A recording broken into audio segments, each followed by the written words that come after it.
Buenos días, buenas tardes y buenas noches, bienvenidos a 365 días comiendo, un podcast sobre alimentación.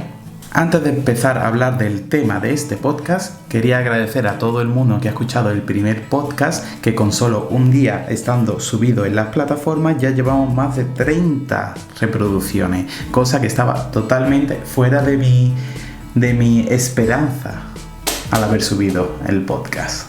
También quiero agradecer a las personas que me han hecho críticas constructivas para poder mejorar el audio de este podcast, tanto como la tonalidad de él, para no parecer un robot hablando siempre. Y también, por tercero y último, quiero recordar que estamos en muchas plataformas. Estamos en formato de video podcast en YouTube, estamos en formato de podcast en iTunes, iVoox o iVoox, y Spotify. También que estamos como 365 días comiendo en Instagram, donde hacemos siempre baterías de preguntas y simplemente información, y os pido que me digáis qué estáis comiendo o qué habéis comido, o qué habéis desayunado o qué habéis cenado, para yo daros como una pequeña opinión o alguna rectificación para hacer esa comida saludable. Estupendo que esté el panadero ahora mismo repartiendo en mi calle. Espero que no se escuche mucho, pero si se escucha, se llama Manolo y es el panadero. Este segundo podcast va de una cosa más seria. Va sobre sobrepeso, obesidad y gordofobia.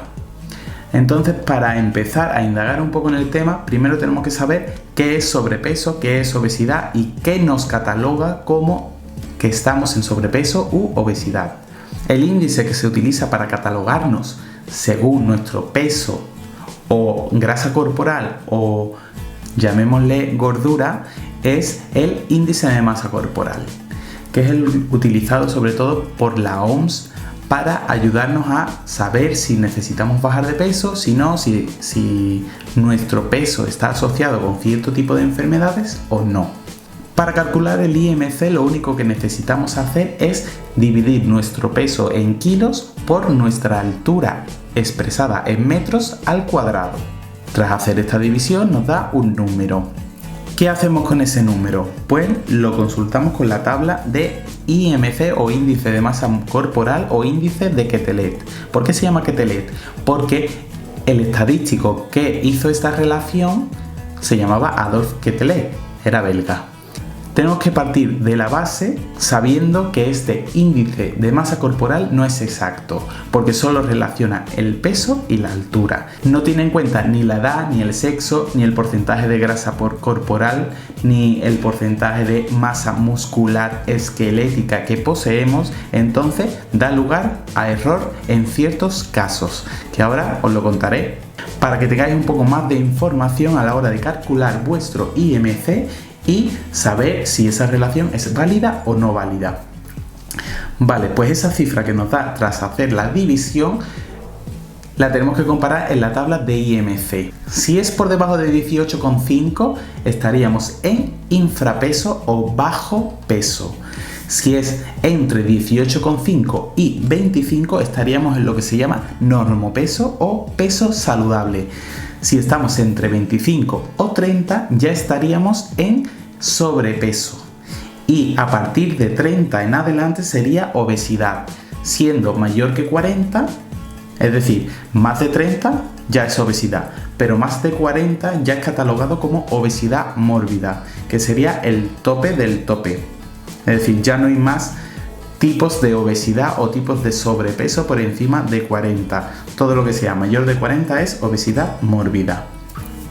Vale, sabiendo esto y sabiendo cómo catalogarnos según nuestro índice de masa corporal, hay que tener en cuenta que se asocia índice de masa corporal mayor de 25 o inferior de 20 con una alta mortalidad por patologías asociadas con este índice.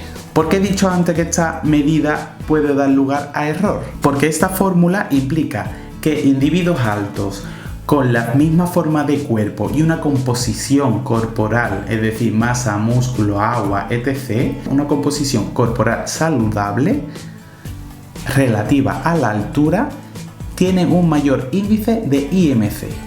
Es decir, que una persona que mida 1,90 m que tenga una composición corporal saludable, quiere decir que al hacer ese cálculo probablemente nos dé un índice de masa corporal con sobrepeso. Por eso digo que puede dar a error, depende de la cantidad de masa muscular que tengas. Para explicarnos un poquito más, el IMC añade un 10% a los individuos más altos y recorta un 10% también, más o menos, a unos individuos con una altura menor. Es decir, a los más altos se lo añade y a los más bajos se los recorta. ¿Qué implica esto? Que una persona de baja estatura con un porcentaje de grasa corporal mayor entraría como normopeso o peso saludable, mientras que una persona alta con un porcentaje de grasa bajo lo metería en sobrepeso. No sé si me he explicado bien, no sé si se entenderá, pero yo lo he intentado.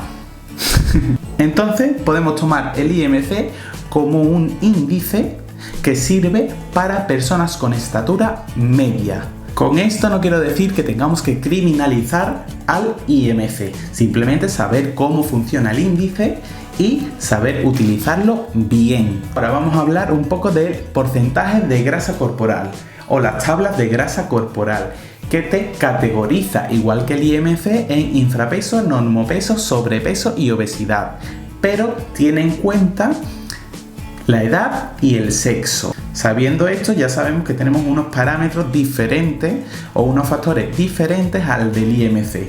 Y también tenemos el porcentaje de masa muscular esquelética, es decir, el músculo que forma nuestro cuerpo para el movimiento. Que este índice, este porcentaje también tiene en cuenta la edad y el sexo. Entonces, yo en consulta tengo en cuenta las tres. Es decir, el IMC por un lado, la grasa corporal por otro y la masa muscular por otro, para poder trabajar con un completo, con la mayoría de los datos disponibles de la persona. Las investigaciones han demostrado que a medida que va aumentando el peso de nuestro cuerpo, es decir, a medida que vamos entrando en sobrepeso y obesidad, aumentan los riesgos a padecer cierto tipo de enfermedades, que las voy a nombrar aquí por encima, que yo me las he escrito, para que tengamos aquí como en nuestra mente un tipo de enfermedades que van asociadas a un elevado peso o a un sobrepeso y una obesidad.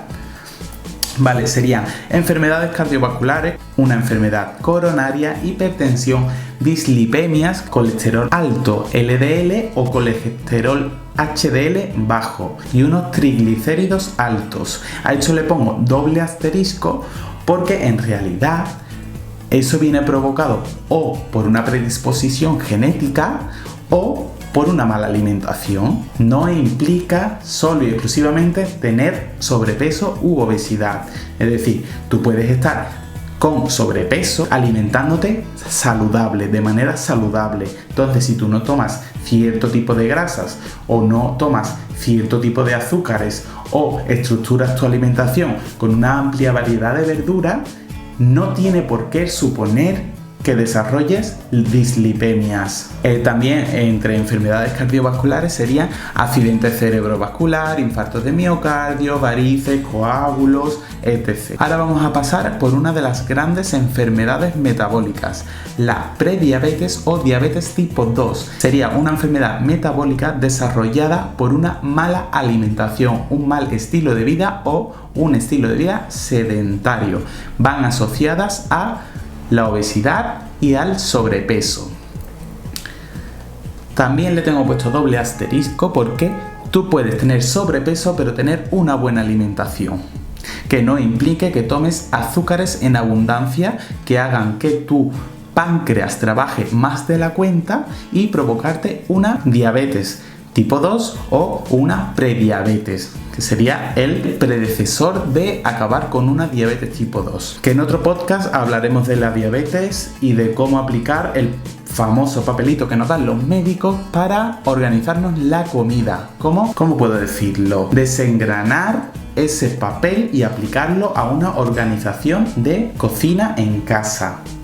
La diabetes y la prediabetes formaría parte del síndrome metabólico del que también hablaremos más adelante, pero creo que de información estamos bastante sobrados en este podcast. También pueden aparecer enfermedades respiratorias, que sí se debe a el aumento de peso por la presión que haría en nuestro pecho, como sería la apnea del sueño. Es decir, no respiraríamos bien por la noche, por lo tanto desarrollaríamos este trastorno o esta enfermedad respiratoria o patología respiratoria. También ahora seguimos con a ver si me sale este palabra, las patologías osteoarticulares, es decir, osteo de hueso y articulares de articulación, que sería la artritis, la deformación de caderas, de rodillas, de la planta del pie por el peso y hernias de disco, porque ese peso extra del cuerpo acaba haciendo mella en nuestras articulaciones. Y también vendrían acompañados de una atrofia muscular, porque si no nos movemos y tenemos un estilo de vida sedentario, por eso atrofia muscular, también lo tengo aquí señalado con 2 asteriscos, porque si llevamos un estilo de vida sedentario, nuestra musculatura acabaría viéndose mermada por no utilizarla, no por estar gordo. ¿Sabéis a lo que me refiero? Por eso tengo el doble asterisco. Tendríamos la musculatura debilitada por no utilizarla, no por tener sobrepeso. Lo que pasa es que el sedentarismo y el sobrepeso u obesidad van siempre de la mano, por eso se relaciona a esa situación de composición corporal a una patología, o a estas patologías que estamos hablando. También tenemos enfermedades digestivas como la dispepsia gástrica, que sería dolor o molestias en el estómago, en el gastro, por la ingesta excesiva. Cálculos en la vesícula, lesiones en el hígado o tener hígado graso, que también está como asterisco, porque se puede evitar con una buena alimentación y controlando las grasas que nosotros ingerimos en nuestro día a día. Y también hay otras patologías digestivas como el reflujo esofágico o la hernia de hiato. Y también, por último, de enfermedades digestivas tendría el estreñimiento. ¿Qué pasa con el estreñimiento?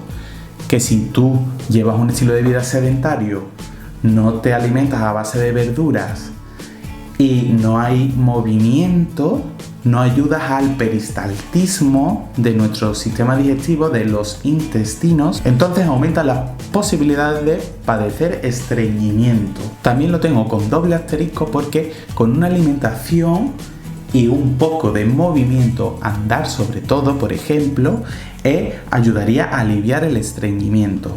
También se ha demostrado que el sobrepeso y la obesidad tengan una mayor incidencia en cáncer de colon y de próstata, de ovario, de mama y de útero. ¿Viene causado por una mala alimentación o se relaciona el sobrepeso y la obesidad con este tipo de cánceres porque van acompañados siempre de una mala alimentación? Yo no soy médico y no puedo responder a esa pregunta, pero se relaciona tipos de cánceres con obesidad y sobrepeso. Y ahora viene una parte que a mí me hace mucha gracia, que se cataloga como enfermedades sociales, que sería el rechazo social, la dificultad para encontrar trabajo o la dificultad para encontrar ropa en tiendas o la dificultad para la higiene en caso de obesidades mórbidas que no se llegan a ciertas partes del cuerpo a la hora de lavarse y necesitan ayuda, la dificultad para ponerse unos calcetines, para vestirse, movimientos cotidianos como andar, subir escaleras, etc. En parte vienen provocadas por la gordofobia. El hecho de dificultad para encontrar trabajo, dificultad para encontrar ropa, no son decisiones nuestras. Es decir, si tú tienes sobrepeso u obesidad, no es tu culpa que no te contraten por eso, es culpa del contratante, ¿no? O el contratador, no lo sé. Igual que el caso de dificultad para encontrar ropa. Tú por tener sobrepeso o obesidad no es tu problema, no es tu error no encontrar ropa. El error es de las personas que hacen la ropa. No sé si lo entendemos por ahí. No sé si me explico muy bien por ahí. Lo que sí tiene que ver con el peso es el tema del movimiento, de no poner la ropa, no llegarte a los pies para ponerte unos calcetines, no poder subir escalera o subir escalera y estar asfixiado. Pero eso le pasa a personas con sobrepeso u obesidad y le pasa a personas que están delgadas. Tú puedes estar delgado pero no hacer nada de deporte y tú das una carrerita de 5 minutos y estás asfixiado. y sin embargo tú puedes tener sobrepeso y tener que dar una carrerita o estar en la bici montado y tener bastante resistencia. Depende de si tú haces deporte o no, no si estás gordo o no. Se asocia el sobrepeso y la obesidad a un estilo de vida sedentario. No implica que tú, por tener sobrepeso, no puedas coger una bici y hacer 25 kilómetros en 2 horas, por ejemplo. ¿Entendemos el mensaje que intento mandar? Que no necesariamente estar en sobrepeso o tener obesidad implique estar insano. No significa estar enfermo. ¿Te predispone a una enfermedad? ¿Se asocian con una enfermedad? Sí, las tienes. Cuestión de ir al médico. Si tus análisis están bien, si no tienes ninguna patología que te haya desarrollado, no significa que estés enfermo. Es evidente que estás en un riesgo de padecer unas enfermedades, pero no significa que estás enfermo. Eso lo quería dejar bastante claro. Porque la gordofobia se ha convertido en un sesgo discriminador. Es decir, discriminamos y minusvaloramos a personas con sobrepeso, sobre todo en mujeres. Se le exige demasiado, sobre todo en mujeres. Por ejemplo, los hombres que tienen sobrepeso y obesidad se le llama a la barriguita la curva de la felicidad. ¿No os habéis dado cuenta? Para las mujeres el sobrepeso es un inconveniente, pero para los hombres no. Curioso, ¿no? Comentarios como, ay, pues estarías más guapa si tuvieras 5 kilos menos. ¿Qué? ¿Qué te importa lo que pese? ¿Qué te importa lo que pese una muchacha? ¿Qué te importa lo que pese yo? ¿Qué te importa lo que pese nadie? Preocúpate por tu salud, porque precisamente tú no eres ningún profesional del ámbito de la nutrición ni de la comunidad médica para decirle a nadie lo que tiene que hacer con su cuerpo. Si tú vas al médico, te has subido la tensión y resulta que tienes 15 kilos de grasa extra, pues te recomendarán perder peso, porque va asociado a, si pierdes ese peso, probablemente la tensión arterial disminuirá.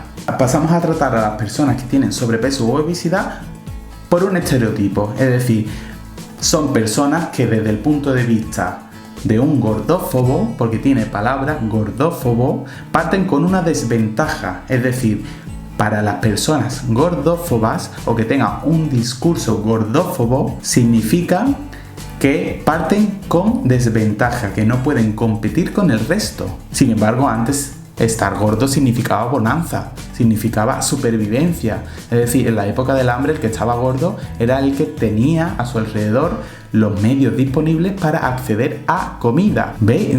¿Pilláis lo que me refiero? No quiero criminalizar nunca jamás a la persona que tenga sobrepeso o a la persona que tenga obesidad, porque cada uno tiene una composición corporal debido a X motivos que no sabemos. Igual que a una persona que ha perdido mucho peso, no podemos alabar esa pérdida de peso, porque no sabemos a qué está debida.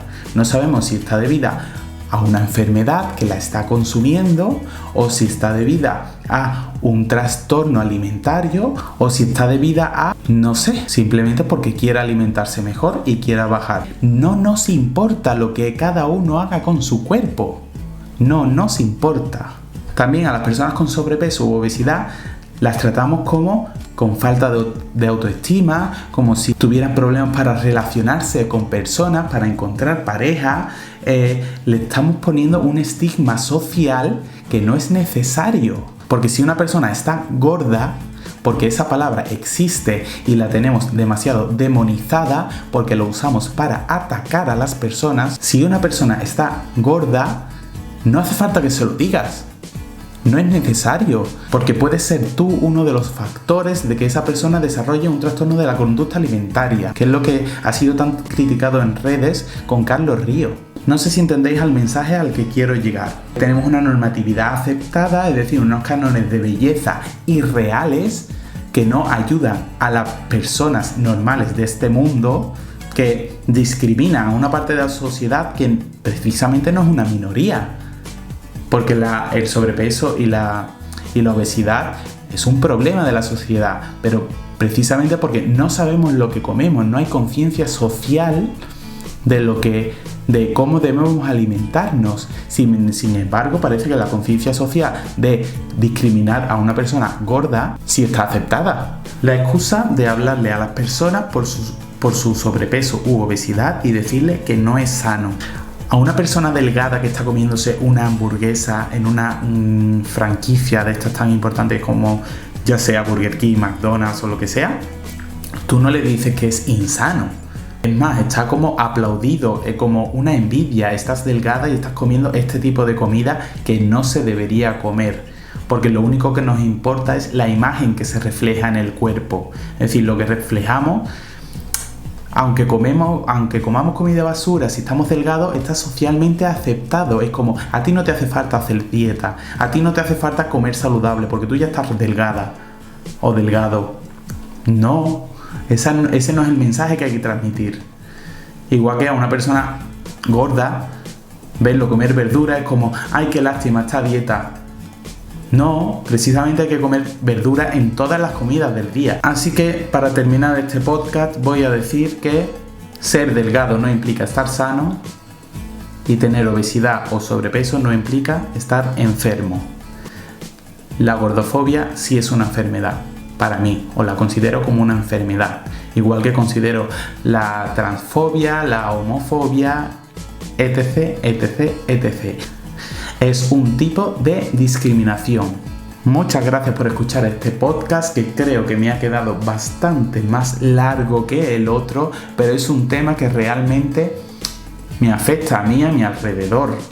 Y lo veo en todas las redes sociales y veo esos cánones de belleza inalcanzables que provocan trastornos bastante graves en personas normales. Repito, muchas gracias por escuchar este podcast, espero que os haya gustado, espero que haya salido mejor que el anterior, así que tengáis buen día, buena tarde y buena noche. Adiós.